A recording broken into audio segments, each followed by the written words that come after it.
যে শর্তে বাংলাদেশের সঙ্গে সব বিষয়ে আলোচনায় প্রস্তুত ভারত। এবং সর্বশেষ জানাবো শেখ হাসিনার নতুন কৌশলে বিপাকে হাজার হাজার নেতাকর্মী। এতক্ষণ শুনছিলেন সংবাদ শিরোনাম, এবার বিস্তারিত। যে শর্তে বাংলাদেশের সঙ্গে সব বিষয়ে আলোচনায় প্রস্তুত ভারত। বাংলাদেশ ভারত সম্পর্ক নিয়ে সাম্প্রতিক সময়ে একাধিক ইস্যু সামনে এসেছে, যার মধ্যে রয়েছে গঙ্গার পানি বন্টন, বাণিজ্য সম্পর্ক, ধর্মীয় সংখ্যালঘুদের নিরাপত্তা এবং ত্রিপক্ষীয় কূটনীতি। এইসব প্রসঙ্গে ভারতের পররাষ্ট্র মন্ত্রণালয়ের মুখপাত্র রণধীর জয়সওয়াল তার অবস্থান তুলে ধরেছেন।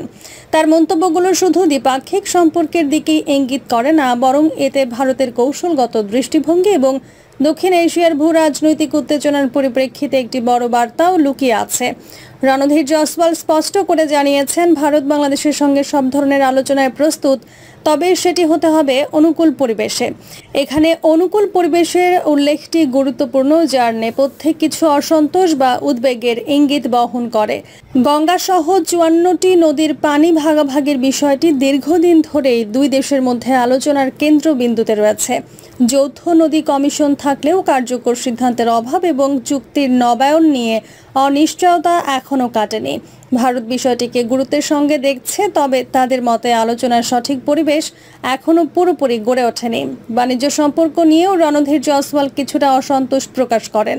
তিনি বলেন, বাংলাদেশের পক্ষ থেকে ন্যায় বিচার ও সমমর্যাদার ভিত্তিতে ভারতের যে সংশোধিত বাণিজ্যিক প্রস্তাব গ্রহণ করা হয়েছে তা দীর্ঘ প্রতীক্ষার ফল। ভারত মনে করছে, বহুদিন ঝুলে থাকা বাণিজ্যিক বিষয়গুলোর সমাধান চাইলেও বাংলাদেশ সেই উদ্যোগে ধীর গতিতে এগোচ্ছে। সচিব পর্যায়ে একাধিক গঠনমূলক বৈঠক হলেও বাস্তব অগ্রগতি নিয়ে ভারতের কিছু অনুযোগ রয়েছে। তবে সবচেয়ে আলোচিত বিষয় হলো ঢাকার খিলক্ষেতের দুর্গা মন্দির ভাঙা। ভারত সরকারের মতে এটি শুধুমাত্র হিন্দু সম্প্রদায়ের ধর্মীয় স্বাধীনতা হরণের একটি উদাহরণ নয়, বরং এর মাধ্যমে বাংলাদেশে বারবার ঘটতে থাকা ধর্মীয় সহিংসতার একটি ধারাবাহিকতা প্রতিফলিত হয়েছে। রণধীর বলেন, সরকার উল্টা অবৈধ জমি ব্যবহারের অজুহাতে মন্দির ভাঙার অনুমতি দিয়েছে, যা ভারতের জন্য অত্যন্ত হতাশাজনক। অন্তর্বর্তী সরকারের দায়িত্ব হলো সংখ্যালঘুদের নিরাপত্তা নিশ্চিত করা, কিন্তু তারাই এখন সুরক্ষার বদলে হিন্দুদের উপাসনালয় ধ্বংসের অনুমোদন দিচ্ছে। এটাই ভারতের মূল অভিযোগ। এই মন্তব্য শুধু কূটনৈতিক স্তরে নয়, বরং ভারতের অভ্যন্তরীণ রাজনীতির প্রেক্ষাপটেও গুরুত্বপূর্ণ।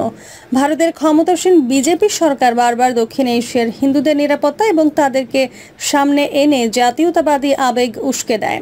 বাংলাদেশের মন্দির ধ্বংস সংক্রান্ত ঘটনাগুলো ভারতের অভ্যন্তরীণ রাজনৈতিক বার্তাবাহকের একটি অংশ হয়ে উঠেছে। ফলে এই ইস্যুতে রণধীরের বক্তব্য শুধু কূটনৈতিক নয়, রাজনৈতিক দিক থেকেও বেশ তাৎপর্যপূর্ণ। এর পাশাপাশি চীনের কুনমিংয়ে অনুষ্ঠিত বাংলাদেশ চীন পাকিস্তান ত্রিপক্ষীয় বৈঠক নিয়ে ভারত প্রকাশ্যে উদ্বেগ প্রকাশ করেছে।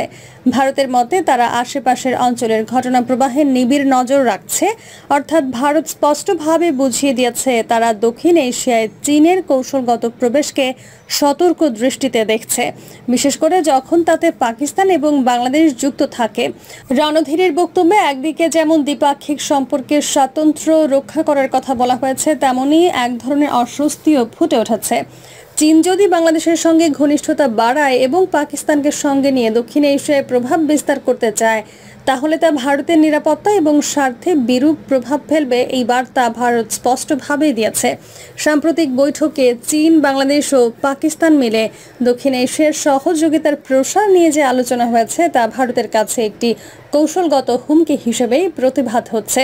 ভারত সম্ভবত সন্দেহ করছে চীন এই অঞ্চলে একটি বিকল্প জোট গঠনের চেষ্টা করছে, যাতে ভারতকে কৌশলগতভাবে একঘরে করে রাখা যায়।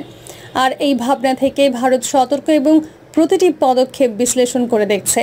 সব মিলিয়ে ভারতের পররাষ্ট্র মন্ত্রণালয়ের মুখপাত্রের বক্তব্য শুধু বাংলাদেশের সঙ্গে দ্বিপাক্ষিক আলোচনার প্রস্তুতির ইঙ্গিত নয়, বরং এর পেছনে রয়েছে দক্ষিণ এশিয়ায় ভারতের প্রভাব ধরে রাখার কৌশল, সংখ্যালঘুদের নিরাপত্তা নিয়ে ভারতের অভ্যন্তরীণ রাজনৈতিক বার্তা এবং চীনের ভূ রাজনৈতিক তৎপরতা নিয়ে উদ্বেগ। ভারত এখন চায় বাংলাদেশ নিজেদের ভূমিকা আরও ভারসাম্যপূর্ণ করুক, যাতে দ্বিপাক্ষিক সম্পর্ক অনুকূল পরিবেশে এগিয়ে যায় এবং তৃতীয় পক্ষের প্রভাব সীমিত রাখা যায়। এই প্রেক্ষাপটে বাংলাদেশের জন্য কূটনৈতিক ভারসাম্য বজায় রাখাই এখন সবচেয়ে বড় চ্যালেঞ্জ। চীনের সঙ্গে অর্থনৈতিক ও কৌশলগত সম্পর্ক যেমন গুরুত্বপূর্ণ, তেমনি ভারতের সঙ্গে সীমান্ত, নদীর পানি, নিরাপত্তা ও বাণিজ্যের বাস্তবতা অস্বীকার করা অসম্ভব। দুই পরাশক্তির মাঝে বাংলাদেশ কিভাবে ভারসাম্য বজায় রাখবে তা নির্ধারণ করে দেবে আগামী দিনের কূটনৈতিক দৃশ্যপট।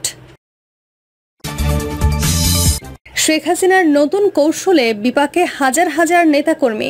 ভারতে পালিয়ে গিয়েও শেখ হাসিনা ক্ষান্ত হননি। দেশে থাকা আওয়ামী লীগের নেতাকর্মীদের নিয়ে তার নতুন কৌশল সবার সামনে এসেছে, যেখানে ঝটিকা মিছিলের মাধ্যমে দলকে আবার মাঠে নামানোর চেষ্টা করা হচ্ছে। তবে এই কৌশল এখন নেতাকর্মীদের জন্য বিপদ হয়ে দাঁড়িয়েছে। এরই মধ্যে দেশের বিভিন্ন অঞ্চলে গ্রেফতার অভিযান শুরু হয়েছে এবং হাজার হাজার নেতাকর্মী গ্রেফতার হয়েছেন। অনেকেই পালিয়ে গিয়েছেন। শেখ হাসিনার পালানোর পর পরিস্থিতি।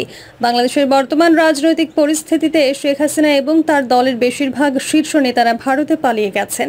এর আগে 2014 সালের গণঅভ্যুত্থানে দলটির বেশিরভাগ কেন্দ্রীয় নেতারা, সাবেক এমপি ও মন্ত্রীও দেশে থেকে বিদেশে চলে যান।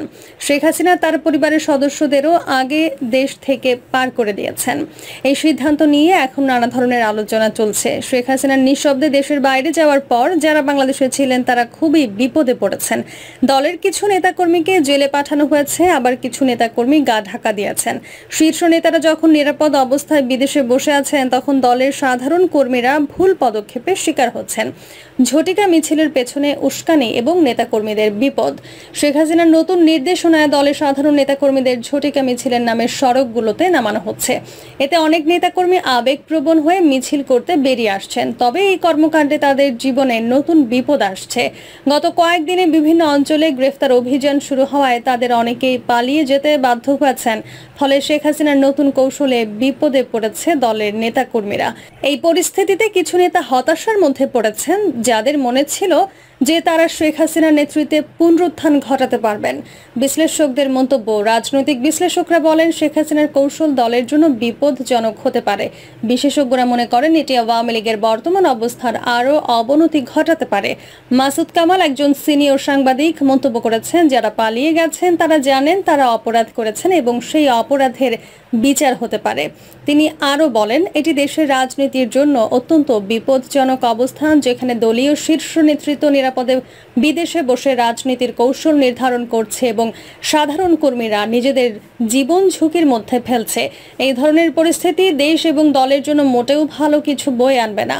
একই সুরে ডক্টর জাহিদুর রহমান, একজন রাজনৈতিক বিশ্লেষক, বলেন, বিভিন্ন স্থানে ঝটিকা মিছিল করার মাধ্যমে দলের বাইরে থাকা নেতারা তাদের অস্তিত্ব রক্ষার চেষ্টা করছেন, কিন্তু সাধারণ নেতাকর্মীদের বিপদের মধ্যে ফেলছেন। তিনি আরও বলেন, অস্থির পরিস্থিতিতে দলের নেতাকর্মীরা আরও বিপদে পড়ছেন, বিশেষ করে যারা কোনো অপরাধে জড়িত ছিলেন না। সাম্প্রতিক ফোনালাপ ও বিতর্ক। গত বছর শেখ হাসিনার একটি ফোনালাপ সামাজিক মাধ্যমে ছড়িয়ে পড়েছিল, যেখানে তিনি নিজেকে প্রধানমন্ত্রী দাবি করেছিলেন এবং দেশে ফিরে আসার কথা বলেছিলেন। তিনি বলেন, আমি খুব কাছাকাছি আছি, দেশে ফিরে যাব শীঘ্রই। এই ফোনালাপটির পর থেকেই দেশের নেতাকর্মীদের মধ্যে উত্তেজনা ছড়িয়ে পড়ে। শোনা গেছে বেশ কিছু নেতাকর্মী তাকে পুনরায় নেতৃত্ব দিতে এবং রাজনীতিতে ফিরতে একটি সুস্পষ্ট পথ দেখতে চাইছেন। নেতাকর্মীদের ক্ষোভ এবং বিরোধিতা। শেখ হাসিনার পক্ষ থেকে যখন নতুন নির্দেশনা দেয়া হয়, তখন অবশ্যই তার নেতাকর্মীরা এর মধ্যে নানা প্রতিক্রিয়া দেখাচ্ছেন। তারা মনে করছেন যে সকল নেতারা দেশ থেকে পালিয়ে গেছেন তারা নিজেদের সুবিধার জন্য অন্যদের বিপদে ফেলছেন। নাম প্রকাশে অনিচ্ছুক একাধিক নেতা জানিয়েছেন, শেখ হাসিনা নেতাকর্মীদের মাঠে নামানোর জন্য উস্কানি দিচ্ছেন, তবে তাদের নিরাপত্তা নিয়ে কোনো চিন্তা নেই। এদিকে শেখ হাসিনার দলীয় মিছিলে নেতৃত্বদানকারী পলাতক নেতারা এখনকার পরিস্থিতিতে আরেকটু আগে যদি পালিয়ে যেতেন তবে হয়তো ভালো হতো বলে মন্তব্য করেছেন অনেক সিনিয়র নেতা। তারা মনে করছেন এটি একটি কৌশল যা নেতাকর্মীদের বিপদে ফেলার পথে। শেখ হাসিনার নতুন কৌশল এবং দলীয় নেতাকর্মীদের বিপদের মধ্যে পড়ে যাওয়া এই পরিস্থিতি নিয়ে একদিকে বিশ্লেষকরা উদ্বেগ প্রকাশ করছেন, অন্যদিকে সাধারণ নেতাকর্মীরা শেখ হাসিনার প্রতি ক্ষোভ প্রকাশ করছেন। দেশের রাজনীতির এই অস্থিরতা কেবল শেখ হাসিনার জন্য নয়, দলের জন্য বিশাল চ্যালেঞ্জ হয়ে দাঁড়িয়েছে। এই সব কিছুর পরও নেতাদের মধ্যে হতাশা এবং ক্ষোভ বেড়ে চলেছে এবং দলের সাধারণ কর্মীরা একটি নতুন নেতৃত্বের আশায় পথ চলছেন। সূত্র জানায়, শেখ হাসিনার মেয়ে সায়মা ওয়াজেদ পুতুল দিল্লিতে থাকেন। তার স্বামী খন্দকার মাসরুর হোসেন মিতুর দীর্ঘদিন থেকে মধ্যপ্রাচ্যের একটি দেশের কারাগারে। সজীব ওয়াজেদ জয় থাকেন মার্কিন যুক্তরাষ্ট্রের ভার্জিনিয়ায়। প্রিয় দর্শক, এই ছিল এখনকার সর্বশেষ সংবাদ। আপডেট সব সংবাদ পেতে চ্যানেলটি সাবস্ক্রাইব করে বেল আইকনটি ক্লিক করে রাখুন।